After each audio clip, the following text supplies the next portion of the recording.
पहलगाम की आतंकी घटना का बदला लेने के लिए भारत कई स्तर पर कदम उठा रहा है। पहली रणनीति पाकिस्तान को आर्थिक तौर पर कमजोर करने की है, साथ ही विश्व बिरादरी में पाकिस्तान को अलग थलग करने की भी है, जिसका परिणाम भी मिल रहा है। पाकिस्तान ने मदद के लिए अमेरिका, चीन, सब देशों के दरवाजे खटखटाए हैं। मदद के लिए गिड़गिड़ाते हुए पाकिस्तान को कहीं से मदद भी नहीं मिल रही।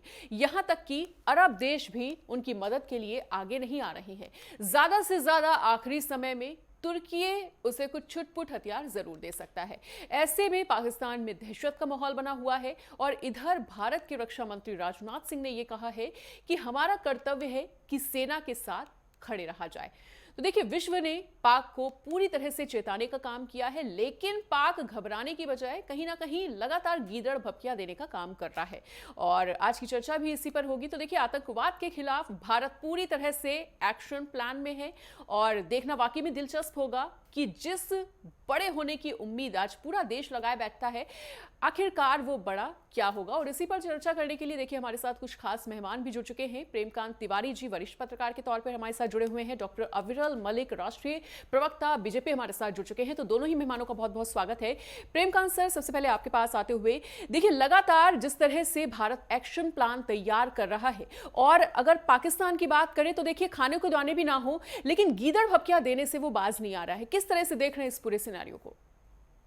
देखिए, 2016 में जो सर्जिकल स्ट्राइक हुई थी, उसके बाद में 2019 में जो पुलवामा वाली स्ट्राइक हुई थी बालाकोट में, जी। एयर स्ट्राइक, उसके बाद में ये जो पहलगाम की घटना हुई है 22 अप्रैल को, ये घटना तो बहुत बड़ी है। लेकिन इसके बाद में चूंकि मोदी जी ने भी ये बात कह दी है कि धरती के आखिरी छोर तक हम पीछा करेंगे और केवल आतंकवादियों को ही नहीं, उनके आकाओं को भी सबक ऐसा सिखाएंगे कि वो बिल्कुल उनके लिए एक ऐसा सबक होगा कि याद रखेंगे हमेशा और आगे ये गलती नहीं करेंगे। तो इसने इतनी सारी बातों से बहुत कुछ पाकिस्तान को सचेत तो कर दिया, सावधान कर दिया। वो एयर स्ट्राइक से भी आशंकित है, वो थल सेना की भी स्ट्राइक से आशंकित है, वो जल सेना की भी स्ट्राइक से आशंकित है। अब जाहिर है कि कुछ भी कहा जाए, चीन का दरवाजा खटखटाया, अमेरिका का दरवाजा खटखटाया। जैसा आपने कहा, अमेरिका तो ठीक है, इस चीज के खिलाफ है, लेकिन चीन इस मामले में सिलेक्टिव है। वो चयनात्मक है इस मामले में कि पाकिस्तान अगर कर रहा है तो उसकी गोद में खेलता हुआ बच्चा है, तो उसके लिए वो मदद भी करेगा। बाहर से दिखावे में न सही तो अंदर से करेगा। इसके लिए तो हमें तैयार रहना चाहिए हमेशा। अब लेकिन ये कि भारत की जो रणनीति है, वो समय बीतता जा रहा है और भारत ही अपनी रणनीति पर ठोस तरीके से चल रहा है।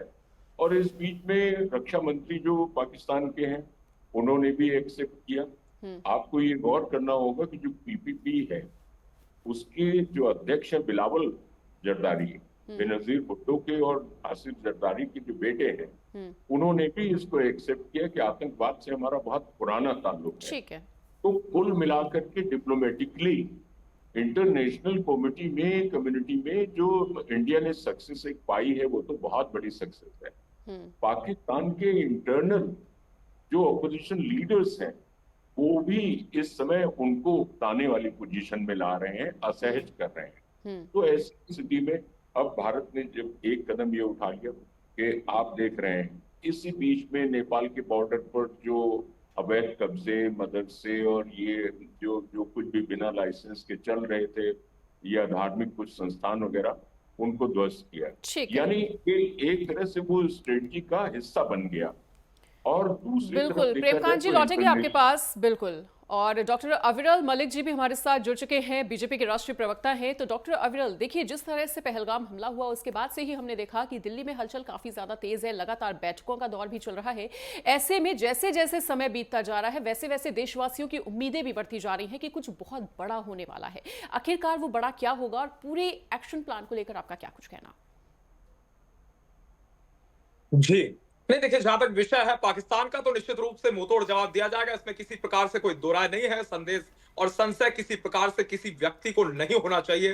और जहां तक विषय केंद्र सरकार का, निश्चित रूप से केंद्र सरकार इस विषय को लेकर गंभीर है, इसमें किसी प्रकार से दो राय नहीं है। और रही बात वोट बैंक पॉलिटिक्स की, तो जिस प्रकार से वोट बैंक पॉलिटिक्स की जा रही है, इस देश में कुछ लोग वोट बैंक पॉलिटिक्स कर रहे हैं, चाहे वो कांग्रेस पार्टी के लोग हों, चाहे समाजवादी पार्टी के लोग हों, चाहे तृणमूल कांग्रेस के लोग हों, इंडी अलायंस के लोग हों, विपक्ष के लोग हों, निश्चित रूप से वोट बैंक पॉलिटिक्स उनके द्वारा की जा रही है। और जहां तक विषय वोट बैंक पॉलिटिक्स का, निश्चित रूप से वोट बैंक पॉलिटिक्स किस प्रकार से कर रहे हैं वो नहीं कहेंगे। जिहादियों के द्वारा, आतंकवादियों के द्वारा टारगेटेड किलिंग की गई, हिंदुओं को मारने का काम किया गया। बल्कि रॉबर्ट वाड्रा का जिस प्रकार का बयान है वो सबने देखा, तमाम देशवासियों ने देखा। रॉबर्ट वाड्रा किस प्रकार से कह रहे हैं इस देश में मुसलमान असुरक्षित है, हमलावरों को लगा कि मुसलमान इस देश में सुरक्षित नहीं है, इसलिए हमलावरों ने हमला कर दिया। और रॉबर्ट वाड्रा के द्वारा स्पष्ट तरीके से इस बात को कहा जाता है कि मुसलमानों को इस देश में सड़क पर नमाज अदा नहीं करने दी जाती। हमलावरों को ऐसा प्रतीत हुआ कि इस देश में मुसलमान पूर्ण रूप से सुरक्षित नहीं है, इसलिए हमलावरों के द्वारा, आतंकवादियों के द्वारा हमला कर दिया गया।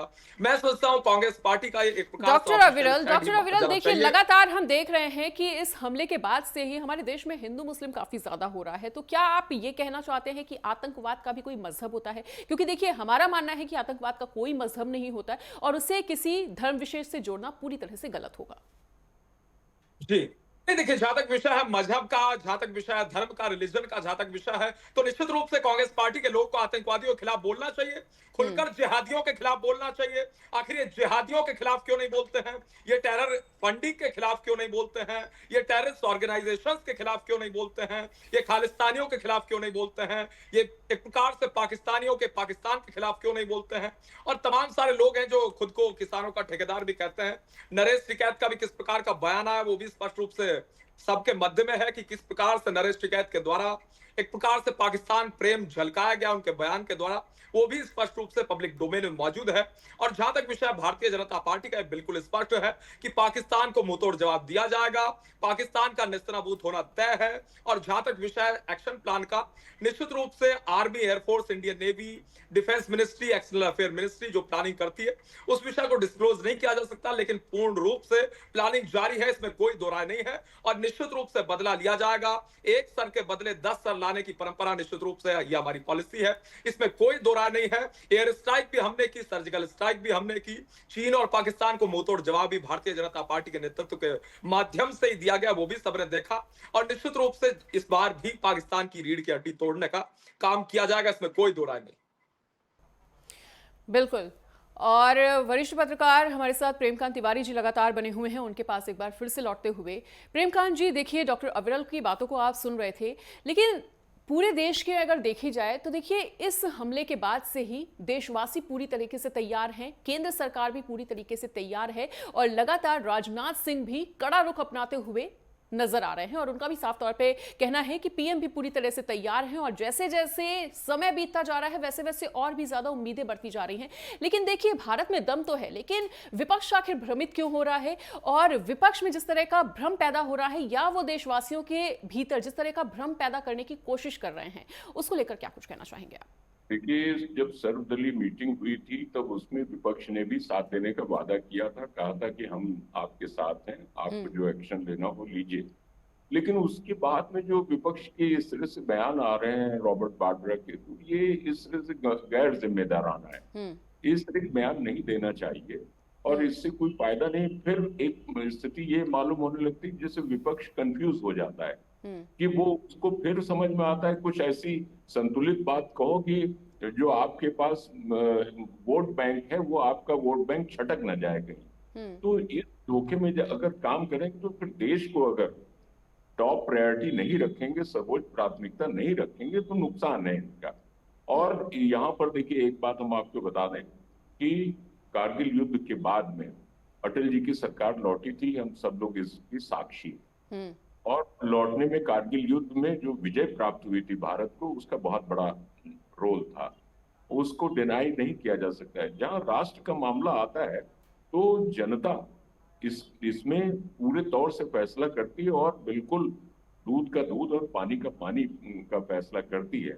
इस लिहाज से भारत ने एक तरफ जैसे सिंधु समझौता उसको रद्द करने का काम किया है, अभी उनको आर्थिक रूप से कमजोर करने के लिए जिस तरह से उनके पार्सल्स, लेटर्स और भी सामग्री डायरेक्ट तो मना ही कर दिया है, जो रूट करते थे तीसरे देशों के माध्यम से उसको भी, उस पर भी बैन लगा दिया कि मेड इन पाकिस्तान कोई चीज हमारे यहाँ आए कि नहीं फिलहाल।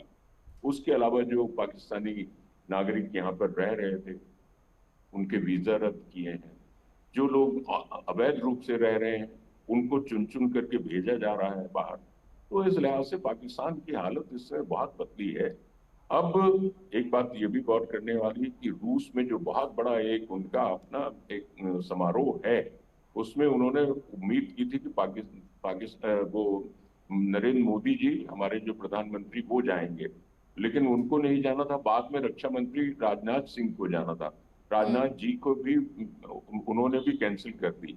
तो इससे ये महसूस होता है कि सतर्कता और सावधानी और तैयारी, ये तीनों चीजें बहुत जबरदस्त हैं। ठीक है, कब कैसा करेंगे ये रणनीति इनकी जो है वो सेना बना रही है। ठीक है डॉक्टर अविरल, भारत अपनी प्रारंभिक नीतियों में और केंद्र सरकार की अगर बात करें तो प्रारंभिक नीतियों में वो कितना ज्यादा सफल है? क्योंकि देखिए पाकिस्तान इस वक्त लगभग हर देश के सामने गिड़गिड़ाने के लिए पहुंच रहा है, लेकिन देश के किसी भी कोने से उसे मदद नहीं मिल रही और भारत के साथ इस वक्त कई सारे देश खड़े हैं। तो भारत की प्रारंभिक नीतियां कित हद तक सफल हुई हैं, इसको लेकर क्या कुछ कहना चाहेंगे? जी नहीं, देखिए जहां तक विषय भारत का, तो निश्चित रूप से भारत पूर्ण रूप से सशक्त है, मजबूत है, इसमें कोई दुरा नहीं है। और जहां तक विषय है केंद्र सरकार का, निश्चित रूप से भारतीय जनता पार्टी के नेतृत्व में आदरणीय मोदी जी के मार्गदर्शन में निश्चित रूप से भारत वैश्विक पटल पर निश्चित रूप से मजबूत है। और जिस प्रकार से अगर कर लिया जाए तुलनात्मक अध्ययन, तो स्वर्गीय डॉक्टर मनमोहन सिंह जी की सरकार के दौरान किस प्रकार से भारत एक प्रकार से पूर्ण रूप से पिटा हुआ, एक प्रकार से कमजोर अंतर्राष्ट्रीय स्तर पर, अंतर्राष्ट्रीय पटल पर हो चुका था, वैश्विक पटल पर हो चुका था, वो भी सबने देखा, तमाम लोगों ने देखा कि किस प्रकार से छोटे छोटे मुल्क भारत को आंख दिखाने की स्थिति में आ गए थे। और रही बात भारतीय जनता पार्टी के नेतृत्व की, तो निश्चित रूप से हिंदुस्तान सर्वोपरि था, सर्वोपरि है, सर्वोपरि रहेगा। राष्ट्र सर्वोपरि था, सर्वोपरि है, सर्वोपरि रहेगा। इसी के आधार पर भारतीय जनता पार्टी चलती है, यही भारतीय जनता पार्टी का मूल मंत्र है। और जहां तक विषय डिफेंस मिनिस्ट्री का, जहां तक विषय है प्लानिंग का, और जहां तक बदला लेने का विषय है, तो निश्चित रूप से लिया जाएगा। इसमें किसी प्रकार से किसी व्यक्ति को संदेह और संशय नहीं होना चाहिए। ठीक है प्रेमकांत जी, राजनाथ सिंह ने आज स्टेटमेंट दिया है कि देश सेना के साथ खड़े हों। आखिरकार इस स्टेटमेंट के क्या कुछ मायने और किस तरह का संदेश देने का प्रयास? मायने तो देखिए ऐसा है कि ये तो दीवार पर लिखा हुआ साफ नजर आ रहा है, this is writing on the wall, कि सेना, जाहिर है कि देश का नेतृत्व तो हमारा जो है वो प्रधानमंत्री और रक्षा मंत्री, गृह मंत्री, इन लोगों के हाथ में है। और सेना को उन्होंने खुली छूट देने की बात कही, समय आप तय कीजिए, तारीख आप तय कीजिए, कहां पर आप क्या करेंगे ये आपको तय करना है, रणनीति आपको पूरी निर्धारित करना है। सेना के साथ में खड़े होने का मतलब एक तरीके से उन्होंने अपने संकल्प और अपने निर्णय को दोबारा दोहराने का काम किया है। तो इस लिहाज से ये बराबर अब इस समय एक ये दबाव जरूर बना हुआ है कि समय बीतता जा रहा है, समय बीतने के साथ में एक ठोस कार्रवाई और तुरंत कार्रवाई और ऐसी कार्रवाई जो कामयाब ही हो, जिसमें कोई भी ऐसी लड़ाई भारत नहीं लड़ना चाह रहा है जिसमें आधे आधे का मामला हो या 50-50 का चांस हो, ऐसा कुछ नहीं। सीधे कामयाब होना है, डेमोन्स्ट्रेबल जो एक सबक सिखाने की बात कही गई है उस पर इनको ध्यान देने की जरूरत है। तो वो इनके ऊपर जरूर एक मानसिक दबाव बना हुआ है कि अब समय बीतता जा रहा है, हमें जल्द से जल्द कार्रवाई और ठोस कार्रवाई करना है, जिससे कि वास्तव में हमेशा हमेशा के लिए एक सबक हो जाए। ठीक है डॉक्टर अविरल, देखिए अभी तक एक्शन प्लान की बात हो रही है, लेकिन इस एक्शन प्लान के बाद अगर पाकिस्तान की तरफ से कोई भी रिएक्शन आता है तो उस रिएक्शन के लिए भारत का क्या कुछ एक्शन होने वाला है, उसके लिए क्या कुछ स्टैंड रहने वाला है भारत का? जी नहीं, देखिए जहां तक विषय पाकिस्तान का, तो पाकिस्तान की किसी प्रकार की औकात, किसी प्रकार की हैसियत नहीं है, ये बिल्कुल स्पष्ट है। और जहां तक विषय है इंटरनल पॉलिटिक्स का, मैं आपके नेटवर्क 10 के माध्यम से निवेदन करना चाहूंगा तमाम सारे राजनीतिक दलों से, किसी भी प्रकार से ओछी इंटरनल पॉलिटिक्स इस देश में ना फैलाएं, और उसके साथ साथ वोट बैंक पॉलिटिक्स कम से कम ये ना करें। इस चीज पे इन्हें बाहर जाना चाहिए वोट बैंक पॉलिटिक्स से। जिस प्रकार से हिंदुओं की टारगेट किलिंग होती है, रिलीजन पूछ पूछ के गोली मारने का काम किया जाता है, धर्म के आधार पर हत्या की जाती है, एक प्रकार से शहीद किया जाता है, मैं समझता हूं उस विषय पर कम से कम गांधी परिवार को स्पष्टीकरण देना चाहिए। और रॉबर्ट वाड्रा के स्टेटमेंट के विषय पर भी गांधी परिवार को, राहुल गांधी जी को, प्रियंका गांधी वाड्रा को, कांग्रेस पार्टी को पूर्ण रूप से सामने आना चाहिए और एक्सेप्ट करना चाहिए, देश के सामने माफी मांगनी चाहिए। ये शहीदों का अपमान करने वाले लोग हैं, ये सेना का अपमान करने वाले लोग हैं, ये राष्ट्र का अपमान करने वाले लोग हैं, ये बिल्कुल स्पष्ट रूप से नजर आ रहा है। और जहां तक विषय है भारतीय जनता पार्टी का, तो निश्चित रूप से भारतीय जनता पार्टी राष्ट्र सर्वोपरि की नीति के आधार पर चलती रही है और उसी नीति के आधार पर हमारी केंद्र सरकार चल रही है। और जहां तक विषय है सेना की प्लानिंग का, तो किसी प्रकार से सेना की प्लानिंग को डिस्क्लोज नहीं किया जा सकता, लेकिन पूर्ण रूप से इसमें कोई दो राय नहीं, पूर्ण रूप से प्लानिंग है और मुंहतोड़ जवाब पाकिस्तान को दिया जाएगा। आतंकवाद का खात्मा होना तय है, कश्मीर में पूर्ण रूप से शांति बहाल होना तय है और किसी भी प्रकार से टेररिज्म को टॉलरेट नहीं किया जाएगा। कम से कम इस देश के कुछ राजनीतिक दल, चाहे वो कांग्रेस पार्टी हो, समाजवादी पार्टी हो, समाजवादी पार्टी के मुखिया अखिलेश यादव जी का किस प्रकार का बयान सामने आया था, वो भी तमाम सारे लोगों ने देखा, देशवासियों ने देखा, किस प्रकार से वो कह रहे थे शहीद के परिवार से उनका किसी प्रकार का कोई नाता नहीं है, वो अपने कार्यकर्ताओं से कहेंगे कि कार्यकर्ता जाएं। तो मैं समझता हूं ये बहुत ही दुखद है, वो अच्छी बयानबाजी ना करें, इससे इन्हें बाहर जाना चाहिए। चाहे सिद्धारमैया जी के एक प्रकार से बयान का विषय हो, अवधेश पासी जी के बयान का विषय हो, तो निश्चित रूप से इस प्रकार की बयानबाजी इनके द्वारा की जा रही है। इन्हें जिहादियों के खिलाफ खुलकर बोलना चाहिए और टारगेट किलिंग के विषय पर स्पष्ट रूप से बोलना चाहिए। और पूर्व में भी जिस प्रकार से टारगेट किलिंग हुई कश्मीर के भीतर, कश्मीरी पंडितों का नरसंहार हुआ, मैं सोचता हूं विपक्ष को उस विषय पर भी बोलना चाहिए। इनके अंदर कुछ संवेदना कम से कम होनी चाहिए, सिंपैथी होनी चाहिए शहीदों के प्रति, और कम से कम मानवता नाम की चीज इनके अंदर होनी चाहिए।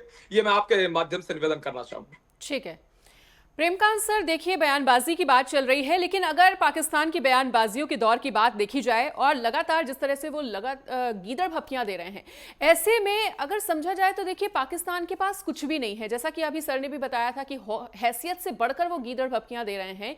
तो आखिर उन गीदड़ भपकियों को देने के पीछे का क्या कुछ कारण समझ पा रहे हैं? ऐसा कौन सा उनके पीछे हाथ है जिसके दम पे वो इतना ज्यादा दम भर रहे हैं? और लगातार ये जो भारत का एक्शन प्लान है, उसके लिए पाकिस्तान किस तरह से अपने आप को तैयार समझ रहा है? देखिए, एक बात मैं ये महसूस करता हूं कि पाकिस्तान अगर गीदड़ भपकी दे रहा है तो वो सोच रहा है कि दो उदाहरण उसके सामने पहले से हैं। एक एयर वाला वो जो स्ट्राइक हुई थी, सर्जिकल स्ट्राइक, और दूसरी एयर स्ट्राइक। तो वो जानता है कि भारत एक्शन तो जरूर लेगा। अब उसके पहले इतना तो डरवा ही दो कि हम दोनों परमाणु शक्ति हैं और कुछ भी होगा तो हम बराबर डटकर मुकाबला करेंगे, मुंह तोड़ जवाब देंगे, ये सब भाषाएं होती हैं। तो उसका मतलब एक यही है कि किसी तरह से वैसा माहौल एक पैदा कर दिया जाए जैसा कि आपको याद होगा जब पार्लियामेंट पर अटैक हुआ था, तो तब भी ऐसा ही तनाव हुआ था और बहुत दोनों सेनाएं बॉर्डर पे पहुंच गई थी। लेकिन प्रेमकांत सर, देखिए परमाणु बॉम्ब की धमकी देना भी अपने आप में बहुत बड़ी औकात से बाहर की बात हो जाती है। और यहां तक कि अब अरेबियन कंट्रीज की भी अगर बात की जाए तो देखिए वो पाकिस्तान का साथ देती हुई नजर नहीं आ रही हैं। इसी से अंदाजा लगाया जा सकता है कि भारत का जो दबदबा है वो अब लगातार अरेबियन कंट्रीज में भी बढ़ता जा रहा है। इसलिए देखिए, भारत ने एक काम किया है कि अंतर्राष्ट्रीय संबंधों का और अंतर्राष्ट्रीय दबाव का भरपूर इस्तेमाल किया है। कुल मिलाकर के रॉन्ग साइड पर तो पाकिस्तान ही है। जब भारत टूरिस्ट को उनके मजहब को पूछ करके निशाना बनाया गया, तो इसका मतलब देखिए, आप कह रहे थे कि आतंकवाद का कोई मजहब नहीं होता, लेकिन आतंकवादियों ने तो मजहब में भेद करने के बाद में ही मारा है ना पर्यटकों को। तो ये काम तो उन्होंने गलत किया ही। अच्छा, इससे उन्होंने अपनी भी कम्युनिटी, अगर मान लीजिए वो मुस्लिम्स का समर्थन करते हो, कश्मीरियों का करते हो, उनका भी तो नुकसान कर दिया। टूरिज्म कहां से कहां पहुंच गया। 22 अप्रैल तक किस हालत में था और सारा खचाखच भरा हुआ था। लोगों को कैब नहीं मिल रही थी, लोगों को टैक्सी नहीं मिल रही थी और जबरदस्त वो लोग कमाई कर रहे थे, दिन दूनी रात चौगुनी बढ़ रहे थे। अब आज क्या इसकी सन्नाटा छाया हुआ है। जब ऐसे सन्नाटा पसरा हुआ तो उन्होंने नुकसान तो अपनी कम्युनिटी का भी किया। ऐसा नहीं है कि केवल जो है वो हिंदुओं को और जो पर्यटक लोग थे उनको आने से जो है हतोत्साहित किया, उसी में वो कामयाब, उसमें ही सिर्फ कामयाब नहीं हो, उन्होंने अपनी भी जिस जमात को, अपनी जिस ठीक है। मजहब को, अपने लोगों को सोच रहे थे कि हम उनको फायदा होगा, तो वो तो और भी नुकसान में पहुंच गए। ठीक है। तो कुल मिलाकर के ठीक तो है नुकसान प्रेमकांत ही सर, नुकसान बिल्कुल। हुआ। समय सीमा की लेकिन कमी ये के चलते जान बिल्कुल लीजिए एक कि मिनट धमकियां में भी डॉक्टर काम में नहीं अविरल का आने भी वाली। रिएक्शन लेना चाहेंगे। डॉक्टर अविरल, जैसा कि आपने भी बताया कि भारत के पास जो एक्शन प्लान है वो पूरी तरह से फुल प्रूफ है और पूरी तरह से तैयार है। ऐसे में भारत के खिलाफ जल में, थल में और नभ में पाकिस्तान कब तक टिक सकता है, उसकी क्षमता को किस तरह से आंक रहे हैं? जी, नहीं देखिए, जहां तक विषय पाकिस्तान की क्षमता का, तो पाकिस्तान की किसी प्रकार से सैन्य क्षमता 2 दिन की भी नहीं है, 1 दिन की भी मैं सोचता हूं कि किसी प्रकार से नहीं है। वो एक प्रकार से भिखमंगे मुल्क के रूप में घूम रहा है। और जहां तक विषय है एक प्रकार से इंटरनल पॉलिटिक्स का, तो नेशनल कॉन्फ्रेंस की सरकार जम्मू कश्मीर के भीतर है। नेशनल कॉन्फ्रेंस के चीफ फारूक अब्दुल्ला साहब हैं और उमर अब्दुल्ला साहब जम्मू कश्मीर के चीफ मिनिस्टर हैं।